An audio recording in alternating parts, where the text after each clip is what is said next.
श्री स्वामी समर्थ तुमच्या सगळ्यांचं आपल्या चॅनलमध्ये मी खूप खूप स्वागत करते। आजचा दिवस तुम्हाला आनंदाचा जाऊ देत ही मी आपल्या स्वामींच्या चरणी प्रार्थना करते। 15 एप्रिलला शनिवारी आहे श्री स्वामी समर्थ महाराजांची पुण्यतिथी। तर बघा, वर्षातले 2 वेळेस आपण महाराजांच्या पुण्यतिथीच्या वेळेस आणि दत्त जयंतीच्या वेळेस आपण सप्ताह असतो केंद्रांमध्ये आणि त्यावेळेस आपण पारायण वगैरे आणि खूप सेवा करत असतो।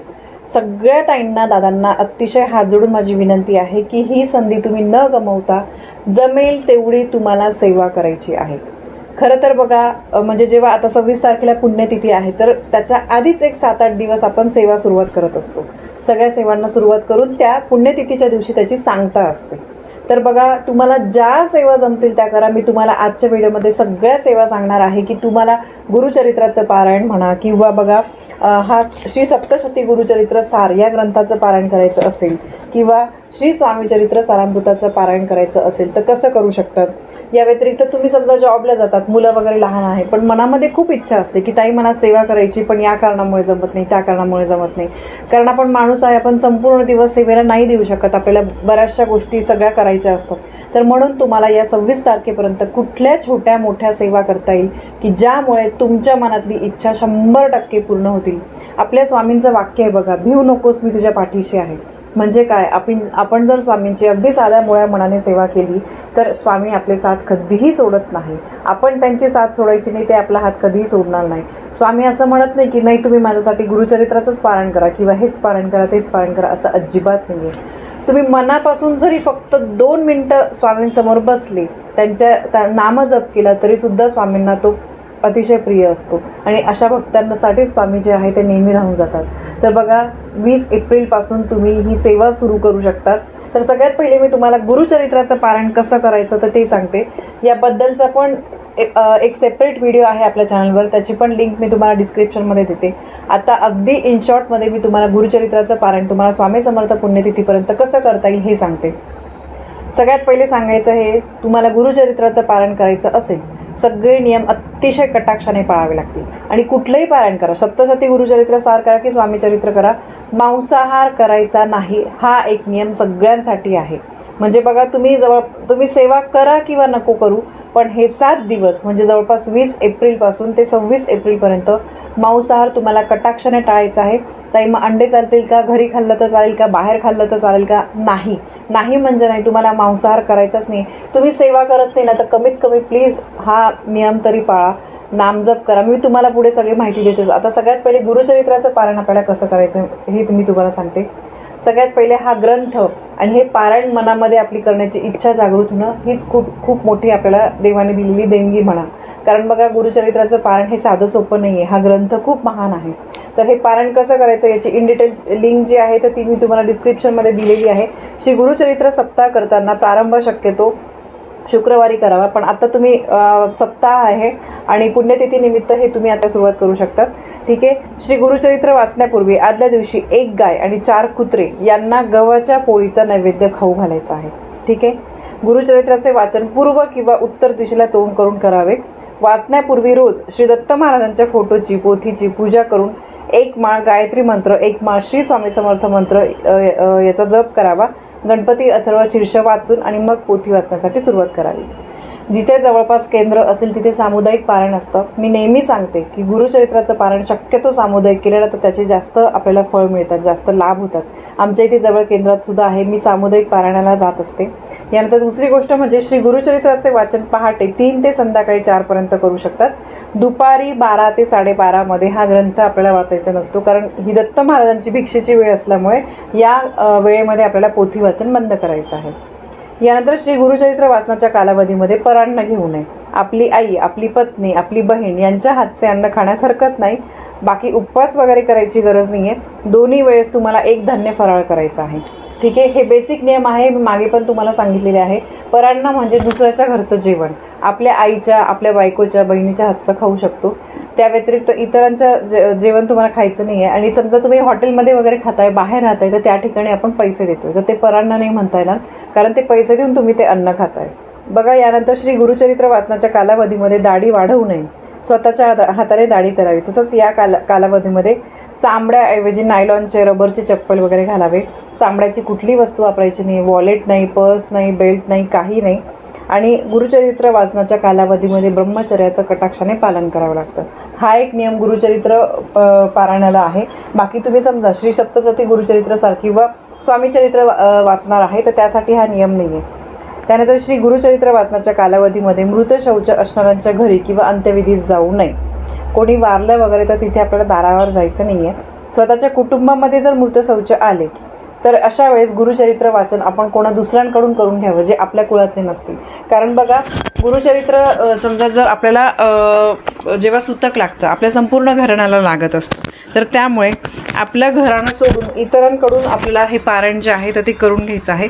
बऱ्याच वेळेस आपण आहे ना गुरुजींकडून सुद्धा हे करून घेऊ शकतो. पण गुरुचरित्र वाचन जे आहे ते आपल्याला अर्धवट सोडायचं नाही आहे. ठीक आहे. घरामध्ये कोणाला पिरियड्स वगैरे असतील आणि गुरुचरित्राचं वाचन एकीकडे चालू असेल तर वेळोवेळी आपल्याला गोमूत्र शिंपडायचं आहे.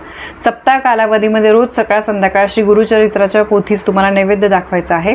एका पाटावर तुम्ही हा गुरुचरित्राचा ग्रंथ मांडा. त्याला रोज तुम्हाला सकाळ संध्याकाळ नैवेद्य दाखवायचा आहे. आणि रोज रात्री झोपताना विष्णू सहस्रनाम जे आहे तर ते आपल्याला वाचायचं आहे.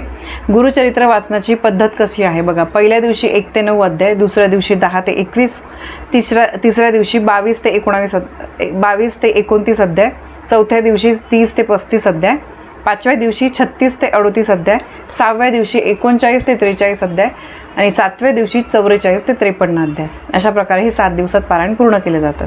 श्री गुरुचरित्र सप्ताह हा 7 दिवसांचे एक पारायण अशा पद्धतीने करायचा असतो. ठीक आहे. तर तुम्हाला 7 दिवसात एकच पारायण करायचं आहे. यानंतर सप्ताहाच्या 8व्या दिवशी सांगता करायची असते आणि सांगतेच्या दिवशी सकाळी 10:30 वाजता श्री दत्त महाराज, श्री कुलदेवता, श्री स्वामी समर्थ महाराज आणि श्री गुरुचरित्र ग्रंथाकरता नैवेद्य आपल्याला सेपरेट करायचं आहे. आणि हे नैवेद्य जे आहे ते तुम्ही स्वतः खाऊ शकतात किंवा तुम्ही गाईला सुद्धा नंतर तो नैवेद्य देऊ शकता. आणि या व्यतिरिक्त तुम्ही दुसरी कुठली सेवा करत असाल तर गुरुचरित्र ग्रंथाचं वाचन करताना त्या नित्यसेवेमध्ये तुम्हाला खंड पडू द्यायचं नाही.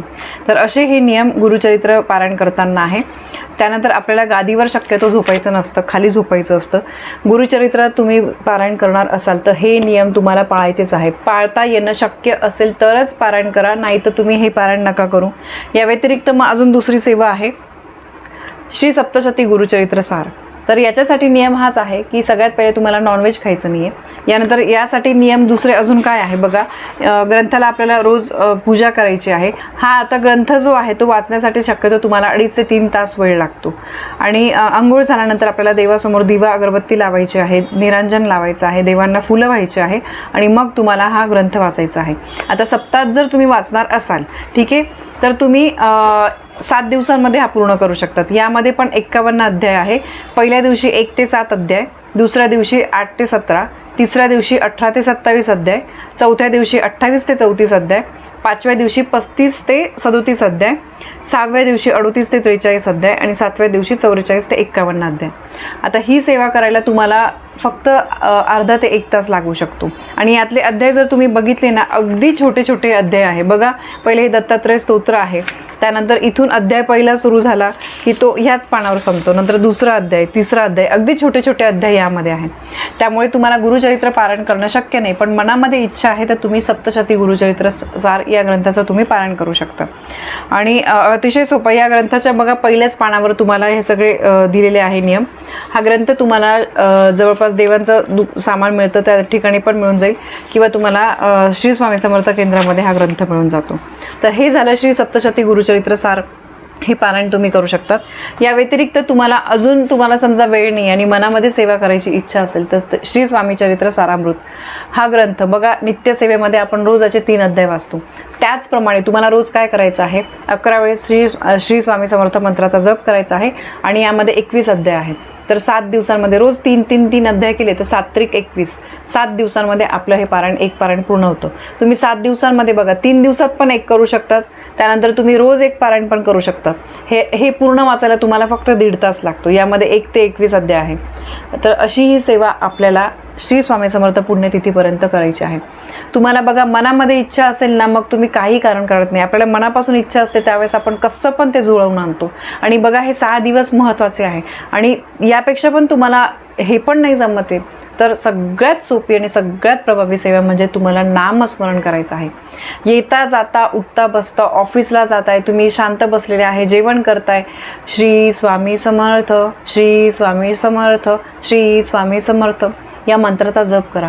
तुम्ही हेडफोन लावून मोबाईलमध्ये तुम्ही ते ऐकलं तरीसुद्धा चालेल. नामस्मरणा इतकी ताकद तर कुठल्याच सेवेमध्ये नाही. फक्त एवढंच आहे, आपल्याला मन लावून नामस्मरण करायचं आहे. उगाचच इकडे तिकडे लक्ष वगैरे देऊन आपल्याला या गोष्टी करायच्या नाही आहे. एकतर आपल्याला सेवा करायची इच्छा आहे, सेवा करायला वेळ नाही आहे. मग या गोष्टी जेवढं आपण करतोय ना, तुम्ही देवासमोर सकाळी ऑफिसला वगैरे जाताना देवांना मुजरा करा, स्वामींना मुजरा करा, देवांना नमस्कार करा, दिवा अगरबत्ती लावा आणि 5 मिनटं बसा तिथे, देवासमोर नामस्मरण करा. मग इतर जर तुम्ही मग बाहेर जाताना वगैरे दिवसभरात नामस्मरण केलं तरीसुद्धा चालेल. बघा, या ज्या सेवा आहेत ना, यांच्यामध्ये इतकी ताकद आहे की आयुष्याचं कल्याण करून टाकतील असे हे दिवस आहे आणि अशा या सेवा आहे. ज्यांनी याआधी केल्या असतील त्या ताईन दादांना नक्की माहिती असेल मी काय म्हणते, मी काय एवढी कळकळीने तुम्हाला सांगते. या सेवा आपण बघा म्हणतो माझ्यावर हे दुःख आलं, हे संकट आलं. सेवा करायच्या वेळेस आपण मोजून मापून करतो आणि देवाकडे मागताना अगदी भरभरून मागत असतो. त्यावेळेस आपण मोजून मापून मागत नाही. म्हणून तुम्हाला प्लीज अगदी कळकळीची विनंती आहे, हे दिवस अतिशय महत्त्वाचे आहेत ताईंनो दादांनो. ह्या सेवा तुम्ही करा. बघा, ही नाही तर ती सेवा, ती नाही तर ही सेवा. मी तुम्हाला सगळे ऑप्शन सांगितलेले आहे आणि नियम एक कटाक्षाने पाळायचा आहे, तो म्हणजे मांसाहार तुम्हाला करायचं नाही. सेवा करा नका करू, पण हे 6-7 दिवस आपल्याला मांसाहार अजिबात करायचं नाही. बघा, बाकी गुरुचरित्रासाठी तुम्हाला ब्रह्मचर्याचं पालन करायचं आहे. बाकी इतर तुम्ही स्वामीचरित्राचं करताय किंवा सप्तशती गुरुचरित्र सार करताय तर त्यासाठी तुम्हाला ब्रह्मचर्य वगैरे पाळायची गरज नाही आहे. बघा, महाराजांना आहे ना फक्त निरागस मनाने केलेली सेवा जी आहे ती अत्यंत प्रिय असते आणि त्यासाठीच ते आतुरतेने वाट बघत असतात की असे भक्त मला मिळायला पाहिजे. म्हणून सांगते, अतिशय ही सोपी सेवा आहे. दिवस महत्त्वाचे आहे, त्यामुळे वाया न जाऊ देता तुम्हाला या सेवा करायच्या आहे. नैवेद्य तुम्ही बघा, सकाळ संध्याकाळ जे आपल्या घरामध्ये शिजवलं जातं ते तुम्ही, किंवा अगदी तुम्ही दही, दूध, भात, साखरेचा नैवेद्य दाखवला, दूध साखरेचा नैवेद्य दाखवला तरीसुद्धा चालतं. पण बघा, हे दिवस आहे ना आपल्या हातामध्ये आहे. मग अशा जर सेवा आपण केल्या तर महाराज नक्कीच आपल्या पाठीशी उभे राहतात आणि आपल्याला कधीही मग म्हणायची वेळ येत नाही की माझ्यावरच अशी वेळ काय येते. नेहमी आपल्यावर चांगली वेळच येते. वाईट वेळ आली तरी महाराज आपले हात सोडत नाही आणि आपल्या पाठीशी ते नेहमी उभे राहतात. तर बघा, स्वामी समर्थ पुण्यतिथी विशेष आपल्याला कुठल्या सेवा कशा करता येतील, किती सोप्या पद्धतीने करता येतील, हे अत्यंत महत्त्वाची माहिती मला तुमच्यापर्यंत पोहोचवायची होती. माहिती तुम्हाला आवडली असेल, व्हिडिओला लाईक करा, शेअर करा. आपल्या चॅनलवर नवीन असाल तर सबस्क्राईब नक्की करा. धन्यवाद. श्री स्वामी समर्थ.